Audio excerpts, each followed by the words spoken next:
today. It was. You know, they did a nice job, especially on their opening drive. They do a good job scheme-wise. You know, and I think our guys settled down a little bit and came back and did what they were supposed to do in this game. Yeah, offensively, I guess, and that's where I'm going to go to first. You talk about the offense, and that is, you know, really only one time in the first half did Oregon and your team kind of stop itself. There were some opportunities there, but offensively really efficient out there today. We were. You know, I thought we ran the ball really well, and I think a couple of those deep balls that we got, you know, when we were backed up that one drive that, you know, was a 3-play drive for a touchdown, and Darren did a nice job. We did have that one series where, you know, he missed 3 guys. You know, may have been a bad ball or may have been a drop or whatever, but, you know, we did what we wanted to do coming into this game. We did not turn the ball over. We have to clean up the penalty situation, but all in all, it was a good effort by our guys. We got an opportunity to play. Everybody that had an opportunity to play, so we'll build from this, and then we got to get ready because we have conference play coming up this Saturday at Arizona.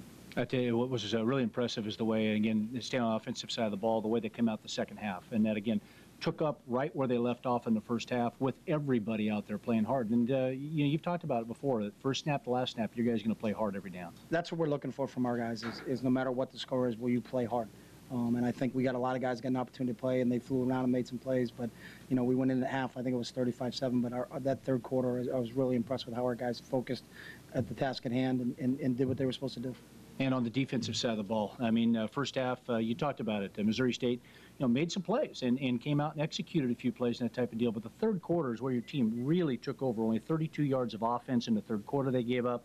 72 for the second half. Really took charge and took control on that side of the ball. They did. Our defensive staff made a few adjustments at halftime, and that's a big thing with this program is that we've been in at halftime a couple times, and what both sides of the ball does at halftime is you know, has really helped us, and it gives us a chance to come out in the second half and really compete, and that's what we did. And they got themselves off the field. You talked about it with Jay Allen at halftime, get themselves off the field, make those third down stops, and that's what they did. We did, and that's their responsibility, you know, to get some stops on third down and turn the ball back over to our offense. And then obviously when they do, I think our offense can do some pretty good things with it. So overall, it was a good day for us. Developed some depth out there, too, with a lot of guys playing. You mentioned a little bit earlier, but guys playing in key situations, too. We did, and we, you know, 2 weeks in a row that we had an opportunity for guys to get some quality snaps, and they'll get a chance to come in on Monday and watch a film and coach them off the tape, and it's really going to pay dividends for us down the road. And now it moves on to the Pac-12 play. Arizona down there, this team obviously and you and the coaching staff are going to enjoy this victory, but there's no room to rest or whatever. The focus now goes to Arizona, who's an excellent team, is going to spread the ball all over the field, aren't they? They are, and we've had the last 4 years have just been great games with them. You know, we lost down there in 2007 when we were 2 in the country. We played them up here in 2008. We were winning 42-17 and a half, and then you looked up and it was 48-45. You know, when we scored a touchdown late to win by 10, and then down there 2 years ago was a double overtime win by us, and then last year was we were actually losing at halftime. So great respect for Mike Stoops and his program, and we're ready for a battle. Okay, Coach. Well, move to 2-1. Congratulations on the win here today, and we'll talk to you next week. All right. Thanks, Jordy. All right, Jerry, back up to you. Just go ahead and open up questions for Chip. You talked earlier about how you wanted to play 12 faceless opponents. In terms of playing this game as if it were any other game, how do you feel like you did in that situation? I think our guys focused, you know, on the task at hand, and these are situations that I think sometimes can be difficult. You know, and that's what the problem with some teams is they overlook other opponents. And I thought our guys had a great week of preparation.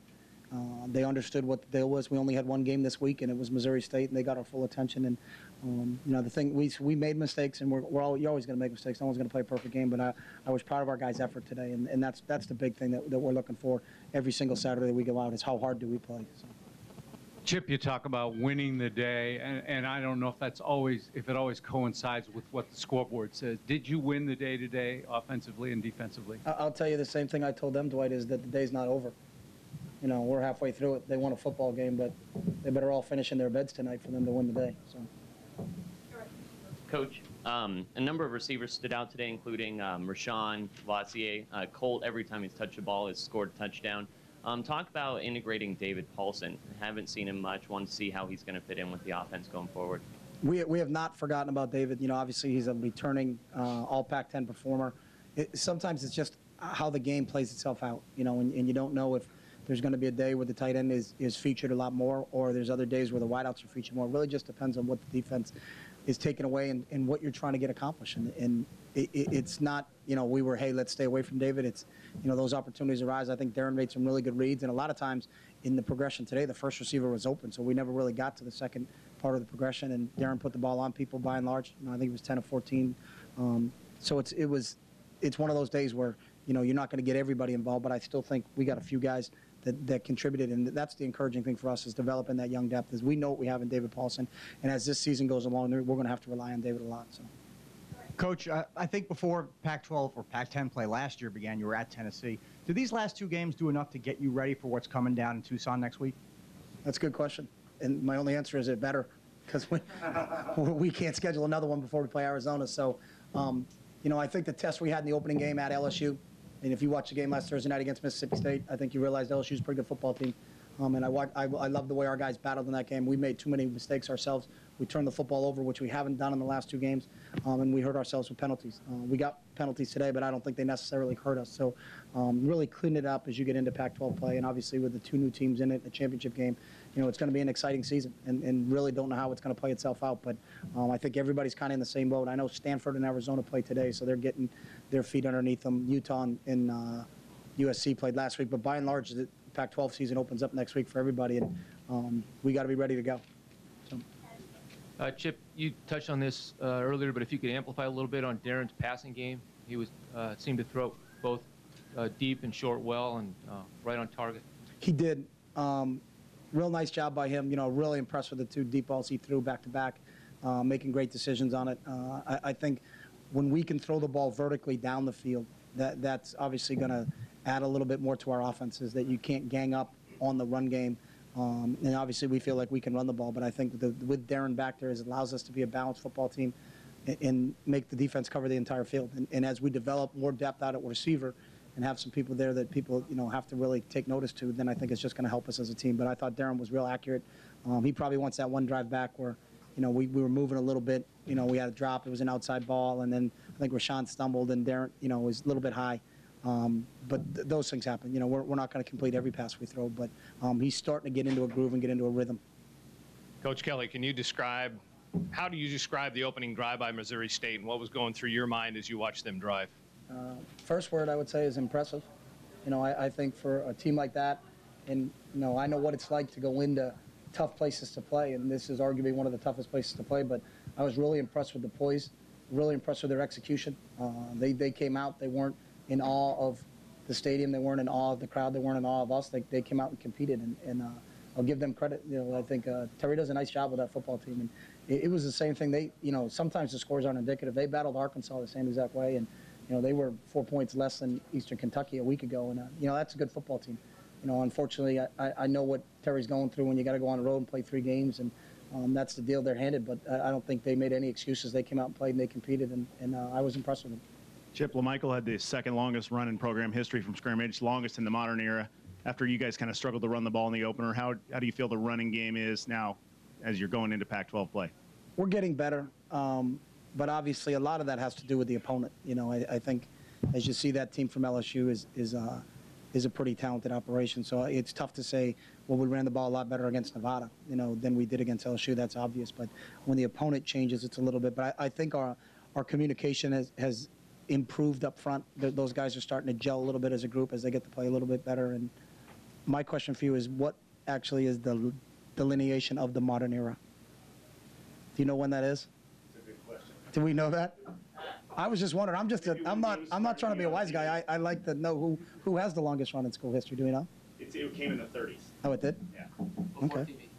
Before TV? Before TV, that's kind of what I was Before Wikipedia? Modern era TV.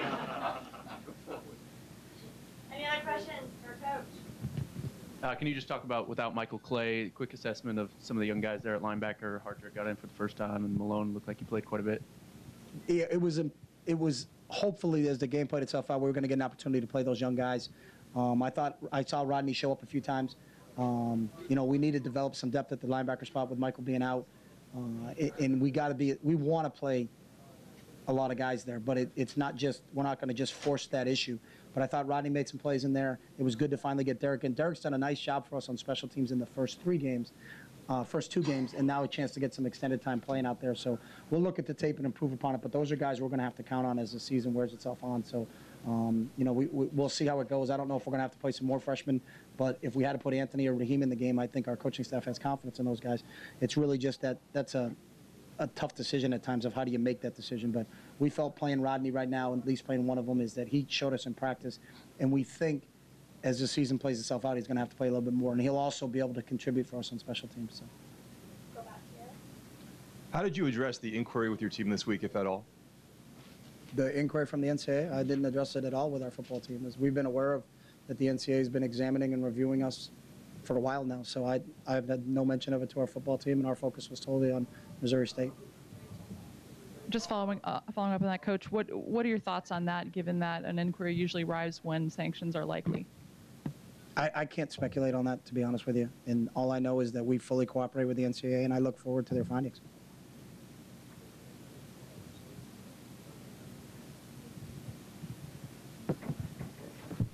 Chip, I asked you last Tuesday about tackles for losses. Again, today it didn't seem like there were a lot of tackles for losses, but was that a matter of their execution and their ability to on offense, or is that something you're still working on?